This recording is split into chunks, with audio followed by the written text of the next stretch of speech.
Oi gente, aqui é a Gisele. No vídeo de hoje eu vim contar como foi o meu primeiro semestre cursando Letras, Português e Literaturas na Universidade Federal do Ceará. Eu venho de uma área totalmente diferente, eu sou formada em Gestão de Obras e eu cursava Engenharia Civil. Aí no inicinho ali da pandemia eu tranquei o curso de Engenharia e não quis mais voltar. Passei 2 anos sem estar cursando nenhuma graduação e decidi prestar ao Enem para poder tentar a vaga em Letras. Lá na UFC, quando você vai fazer a inscrição no SISU, você já precisa escolher qual habilitação você quer cursar. Eu sei que em algumas universidades a gente pode entrar no curso de letras geral e depois escolher a habilitação, mas na UFC não é assim. Então tem a opção de português e literaturas, que foi o que eu escolhi, português francês, português italiano, português alemão, português inglês e português espanhol. Então, basicamente, você opta entre uma dupla habilitação, em que você vai fazer português e uma língua estrangeira, ou apenas português, com foco em linguística, literatura. Aí vai depender das cadeiras optativas que você escolher ao longo do... Como eu ingressei pelo SISU como aluna,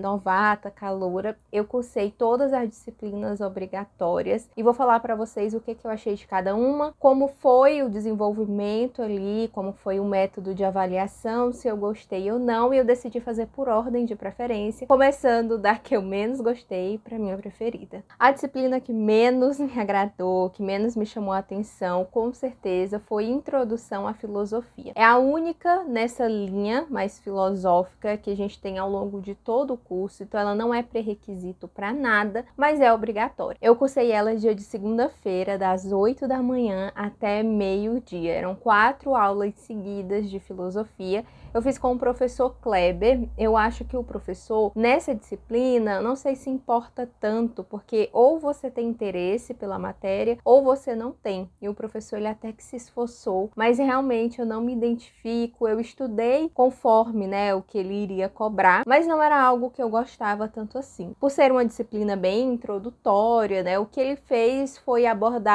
os filósofos desde os pré-socráticos e dos mais, modernos, mais recentes, digamos assim. Ele só foi ali até Descartes, Kant. Ele não se aprofundou tanto porque ele também tem consciência de que é uma disciplina bem introdutória. Ele é mais do curso de filosofia, inclusive da UFC. Então, para nossa turma, ele cobrou a gente saber o básico sobre diversos filósofos. A aula era bem expositiva e como avaliação ele acabou fazendo como se fosse 2 trabalhos virtuais, ou como se fosse prova, mas nós fizemos em casa. Ele colocava as questões, era individual, você respondia e mandava por e-mail. A avaliação foi super tranquilo, dava para você tirar uma nota boa, porque você tinha um tempo extenso, assim, geralmente ele dava 24 horas para você responder 5 questões, então foi super tranquilo. E o que eu não gostei tanto foi realmente o conteúdo. Não foi nem o professor, a didática, nada disso, apenas falta de interesse por filosofia. Daí eu já vou aproveitar para mostrar que eu usei esse caderno aqui,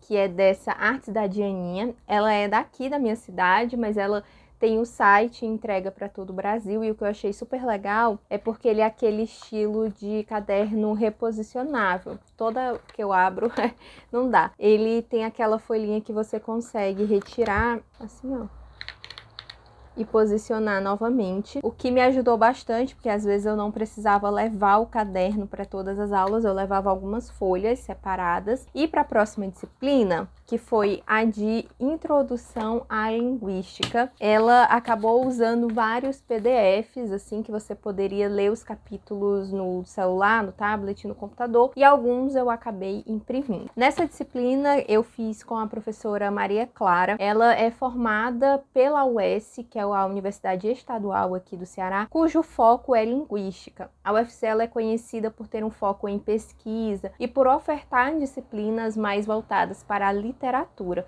E foi isso, inclusive, que me fez optar por nem prestar o vestibular da UES, porque eu não tenho nenhum interesse em estudar a área da linguística. Então, a professora Maria Clara, ela acabou dando foco. No início, nós estudamos algumas questões filosóficas como pontapé inicial para o estudo da linguística. Depois, ela já foi para o estruturalismo do Saussure. Ficamos um período estudando essa corrente. Depois, passamos para o gerativismo do Chomsky e o funcionalismo. Acho que foi mais ou menos nessa ordem. No final fizemos alguns seminários, né? Ela dividiu a turma em muitos grupos e cada um apresentou um pouco e teve sociolinguística, análise do discurso, para poder apresentar um pouco desse conteúdo para a turma que não deu tempo de ser trabalhado dentro da disciplina. Nessa daqui eu tive alguns problemas com as faltas mesmo da professora. Apesar dela ser uma professora muito boa, que você vê que ela tem o domínio do conteúdo, ela conseguia explicar, passava algumas atividades, mas ela teve alguns problemas pessoais e acabou faltando bastante. Então, alguns conteúdos nós não conseguimos discutir em sala de aula, mas tinha os textos para fazer a leitura. E a nossa primeira avaliação, ela foi um trabalho também para ser realizado em casa e ser entregue de forma virtual. Aí no segundo foi uma prova tradicional abordando o gerativismo e o funcionalismo, e a terceira nota foi esse seminário, que era um seminário super assim,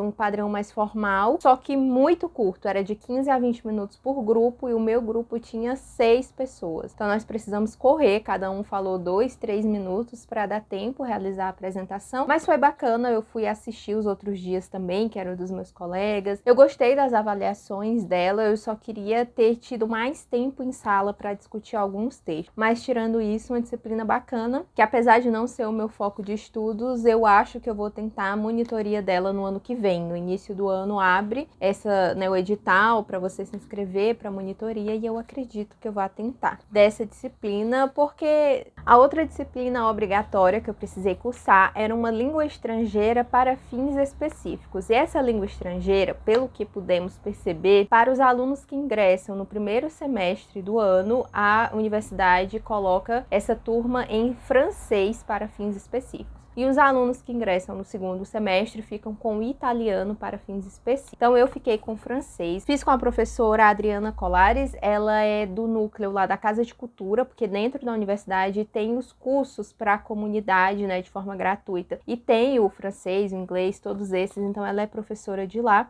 e foi direcionada para a graduação, e eu achei ela maravilhosa, uma didática assim perfeita. Ela levava, aqui é a minha prova, mas ela levava atividades assim com matérias bem recentes para que a gente pudesse fazer a leitura, porque essa disciplina ela é como se fosse um francês instrumental. Então o objetivo era que nós conseguíssemos ler um texto e responder algumas questões interpretativas. E eu acho que a professora foi até além, porque ela apresentou alguns pontos da gramática, como que eram formadas as frases, que é bem similar com o português, e com isso a gente conseguia identificar alguns elementos também que facilitavam na interpretação. Então eu achei muito bacana essa forma, né, como ela planejou as aulas. Na primeira aula ela até se assustou, porque teoricamente essa disciplina ela é optativa, porque o que eles colocam como obrigatório para o nosso curso é o inglês para fins específicos, mas eles não ofertam o inglês para alunos do português. Não sei se é por falta de professor, o que é. Então o francês ele acaba sendo uma equivalente. Quando nós chegamos na turma, ela estranhou, porque eram muitos alunos, é uma turma de primeiro semestre. É a turma fechada, todo mundo tá lá, porque ela achou que todos que estavam ali tinham optado por fazer essa disciplina que não é obrigatória. Aí nós explicamos que não, que a universidade nos matriculou como uma obrigatória, já que não tem um inglês sendo ofertado. Daí ela precisou replanejar todas as aulas, porque ela tinha feito como se nós fôssemos alunos do francês e que tínhamos optado por fazer essa, que seria a língua estrangeira para fins específicos. Então ela achava que a gente tinha alguma base, quando que na verdade nós não sabíamos falar nada, nem ler nada. E o foco da disciplina não é leitura, nem tanto escrita, é tanto que até as respostas das provas ela precisava que fosse em português para ter certeza que nós havíamos entendido o texto. Então aqui, por exemplo, foi uma das minhas provas.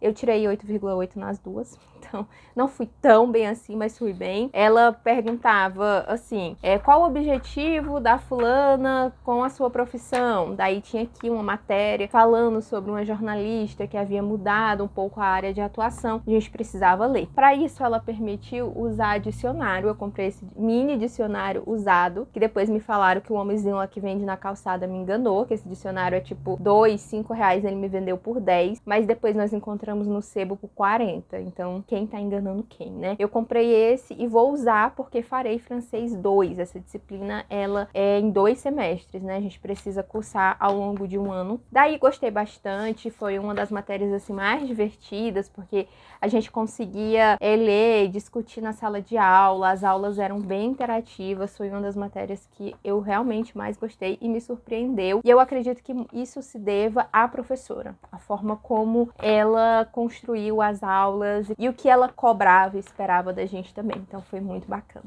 A quarta disciplina foi Fonética e Fonologia, que é Português 1, e eu fiz com o professor José Américo, que é tido como um professor muito exigente na UFC, e ele realmente é, mas eu achei ele maravilhoso, um dos meus preferidos. Eu faria muitas outras disciplinas com ele se fosse possível, mas ele geralmente oferta fonética e fonologia e semiótica. Eu acho que ele não costuma ofertar tanto assim outras, né? E semiótica é da área de linguística, que não é tanto assim meu interesse. Mas enfim, o livro que ele adotou na turma foi o da Thaís Cristófano. Tinha esse livro, tá, na universidade pra gente pegar e utilizar da biblioteca, mas eu acabei imprimindo para eu poder escrever, porque tem várias atividades, enfim, vários exemplos, mas você não precisava pegar assim. E alguns alunos compraram também a edição. Eu sei que esse é um livro utilizado por todo o Brasil, é um dos mais usados. A Thaís Cristófano, ela ainda atua, assim, você encontra ela fazendo vários vídeos e lives aí pela internet, eu achei super legal. E aqui, gente, é um livro maravilhoso porque ela é muito didática, ele é objetivo, bem simples,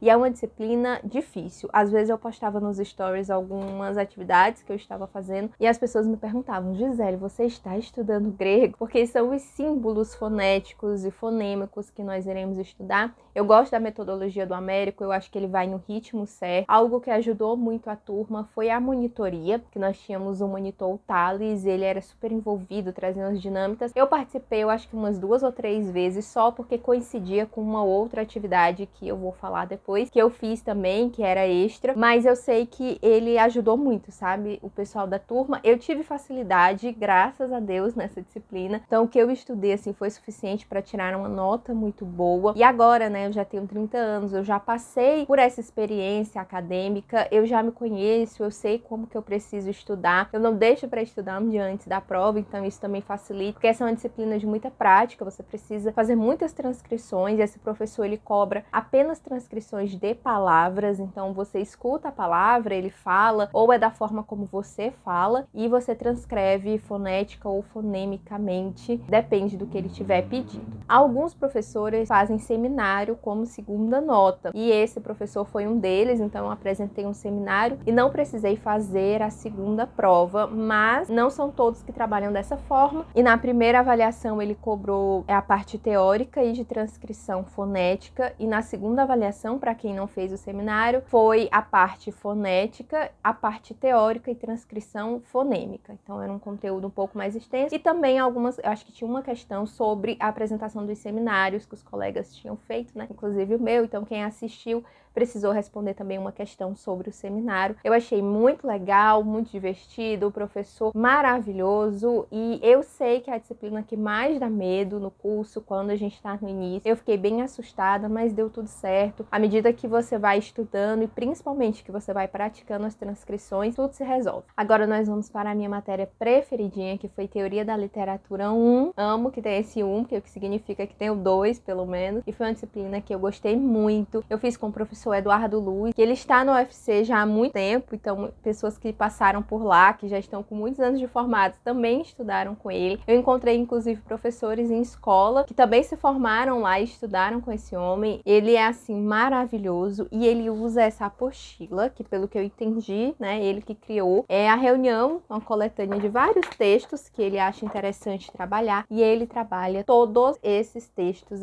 Cada aula, ele faz a leitura de um texto desse com a gente em sala, é feita a leitura em voz alta por um aluno, algum aluno lá que se manifeste, vai lendo. Se o texto for muito extenso, ele acaba parando e pedindo para pular alguns parágrafos, e em casa a gente lê completo, e ele vai destacando os pontos pontos principais. É muito gostoso porque parece uma conversa. Ele vai falando sobre os autores, ele sabe algumas fofocas, então ele fala o autor que era amigo de quem era casado com quem, onde morava, quais autores existiam ali na mesma época, porque às vezes a gente não tem noção de quem é contemporâneo a quem. E ele traz essas informações que acaba tornando a aula um pouco mais interessante, né? Pelo menos assim pra gente. E ele traz também muita informação teórica. Então é super importante para quem for cursar essa disciplina, principalmente com ele, ir anotando na apostila as observações que ele faz, porque é o que ele vai cobrar na prova e ele quer que seja escrito como ele falou. Então, se ele fala 3 características das narrativas, você tem que apresentar essas 3 características, senão a sua resposta estará incompleta. Mas com certeza era o meu dia preferido, era a minha aula preferida. Eu dei a sorte de ser ele e o Américo no mesmo dia, que era terça e quinta, então eu saía da aula de um, ia para a aula do outro. São professores maravilhosos. E Teoria da Literatura 2 eu também farei com ele. Hoje eu já fiz a minha matrícula em todas as disciplinas do segundo semestre. Estou super empolgada, as minhas aulas voltam dia 9 e eu já estou assim felicíssima. Mas enfim, além dessa apostila, ele sugeriu o livro Teoria Literária do Jonathan Cullen. Esse livro eu não encontrei para comprar, nem na estante virtual, ele parece que é bem antigo e era super fininho, então eu imprimi. Tem 2 capítulos dele naquela apostila, mas ele sugeriu que quem quisesse se aprofundar, né, desse uma lida nos demais capítulos. Achei super legal. Ele é um livro bem fácil de ser lido, de se entender também. Agora eu quero comentar sobre as atividades extras que eu fiz, se eu gostei, se eu vou continuar fazendo ou não. Dentro da Universidade Federal, nós temos diversas possibilidades de atividades extras, seja oficinas, minicursos, até projetos maiores de extensão. Antes de iniciar as aulas, ou ali nas primeiras semanas, não lembro muito bem, eu vi no Instagram um grupo de pesquisa de história e literatura que você poderia participar sem fazer inscrição. Não vale horas complementares, não vale nada assim, burocraticamente falando, mas eu achei interessante porque eu vi que no ano passado eles haviam trabalhado diversos textos do Antônio Cândido, que foi um crítico literário, né, um dos mais importantes aqui do Brasil. Então eu fui lá, era à tarde, o meu curso ele é todo pela manhã, no período da tarde eu posso colocar disciplinas optativas, mas o curso de letras português para quem ingressa no início do ano, ele é pela manhã. Quem ingressa no segundo semestre, ele é à tarde, tá? Apesar de lá na grade dizer que é integral significa apenas que tem disciplinas acontecendo ao longo de todo o dia, mas eu não fico lá o dia todo, não tenho uma carga horária tão grande assim. Então eu fui na terça tarde, conheci, vi que são alunos e professores, né? Tem 2 professoras, alunos de doutorado, mestrado e graduação, qualquer pessoa pode participar. Aí tinha a programação dos textos, eles disponibilizam também PDF, tinha um que era livro, eu peguei na biblioteca, fui fazendo as leituras e foi incrível, assim, uma das melhores experiências que eu tive nesse primeiro semestre. E é a minha sugestão para vocês: procure grupos de estudo, oficinas, tudo que seja de algum tema que você tem interesse, para que você possa conhecer pessoas que já estão pesquisando, que já estão mais à frente no curso, professores, para até mesmo saber se você realmente gosta disso ou se você vai seguir por outro caminho. Lembrando que o curso de letras, qualquer que seja a habilitação na UFC, não tem TCC. Nós temos diversos estágios ao final do curso, mais do que em outras universidades, que seria para compensar nessa carga horária de TCC que não existe, não é opcional, não tenho TCC para letras. Então eu não vou precisar entregar nenhum trabalho, né, daqui 4 anos, que o meu curso tem 8 semestres, no caso daqui 7 semestres, eu não vou precisar entregar nenhum trabalho de conclusão, mas o meu objetivo é ingressar em mestrado. Então eu quero me envolver em pesquisas e esses grupos são maravilhosos para isso. Eu li bastante, eu tenho aqui assim muito texto. Toda semana a gente lia e discutia. São pessoas maravilhosas, então eu recomendo que você coloque o nome da sua universidade no Instagram, né? No caso eu coloquei lá o UFC e tudo que apareceu eu fui olhando para ver se tinha algum projeto ali que me atraía, e esse eu acertei em cheio. Eu amei e vou continuar participando sim por todos os semestres que eu puder. Aí o outro projeto que eu consegui entrar, esse já é um pouco mais complexo e eu tive sorte. Foi o PIBID, que é o Programa de Incentivo à Docência, e ele oferece bolsas. As bolsas pela CAF foram atualizadas, então eu sou bolsista pela CAF. Dentro desse programa do PIBID, eu recebo R$700 por mês para participar do projeto. E o projeto ele consiste em colocar os alunos que estão no início da graduação, então é para quem ainda está entre 0 até 50% do curso concluído. Eu estava com 0, então eu pude participar da seleção. E por que eu digo que eu fui sortuda? Esse projeto ele iniciou ano passado, no final do ano, e só abre edital novamente para o PIBID um ano e meio depois, que é quando o projeto encerra. Só que teve uma expansão desse projeto na universidade e outras bolsas foram disponibilizadas. Eles resolveram abrir mais edital, daí eu já estava na universidade quando isso aconteceu, e eu pude me inscrever e participar de todo o processo seletivo, que se vocês tiverem curiosidade, eu posso vir aqui contar como foi, mas foram algumas etapas até ser selecionado. Daí eu e mais 7 pessoas vamos até a escola nos dias lá que são estabelecidos, né, de acordo com a sua disponibilidade também, não pode interferir nas suas aulas. Então, eu tenho, por exemplo, a tarde livre. Então, foi mais fácil, mas saiba que você precisa ter 12 horas semanais disponíveis, seja pela manhã ou no período da tarde, para participar do projeto. Daí, na escola, até agora, eu só fiz observação. Daí, em agosto, nós vamos começar a desenvolver o projeto, que é um projeto com grupos de alunos. Não precisa ser a turma toda, pode ser 10, 15 alunos, depende do que você vai sugerir como projeto. Seu projeto pode ser individual, pode ser em dupla, pode ser, por exemplo, leitura de algum livro, estudo, pode ser oficina de redação, tudo depende da necessidade da escola, do que você está disposto a fazer, dos professores. À medida que eu for conseguindo desenvolver esses projetos, eu posso comentar com vocês como é que está sendo, mas por enquanto só observei, conheci, falei com os professores, enfim, bem tranquilo. A escola que eu fiquei em outra cidade, mas eu acho que agora em agosto eu vou até para outra, eu não vou permanecer na mesma, mas enfim, não muda muito o projeto, permanece da mesma forma. E o que é legal é que tem um supervisor que fica na escola, que é um professor direcionado pela coordenação da escola, e o coordenador do projeto que fica na UFC. Então nós temos contato com os dois, e daí eles vão fazendo sugestão de leituras, a gente vai conhecendo, né, como que é realmente a prática, porque, gente, letras, licenciatura ou qualquer outra licenciatura que você for cursar, o foco é sala de aula, tá? Eu não recomendo você entrar para esse curso se você não quiser ministrar aula. Não faz muito sentido, porque todo o curso vai preparar para isso. E eu já entrei sabendo disso, entrei com essa cabeça, e eu já quis desde o primeiro semestre ter o contato com a prática profissional, e é por isso que eu participei. E o meu projeto vai até maio do ano que vem. Então eu tenho aí muitos meses ainda pela frente, e eu acho que vai ser super legal. Bom, gente, de forma geral, era isso que eu queria compartilhar com vocês. Quero deixar registrado também toda essa minha trajetória acadêmica aqui no canal. Se tiver ficado alguma dúvida, pode deixar nos comentários, alguma curiosidade, ou se quiser que eu detalhe um pouco mais sobre algum desses projetos que eu mencionei, eu vou ficar muito feliz, tá bom? Muito obrigada por quem assistiu até aqui. Já se inscreve no canal se ainda não for inscrito, e eu espero encontrar vocês aqui no próximo vídeo.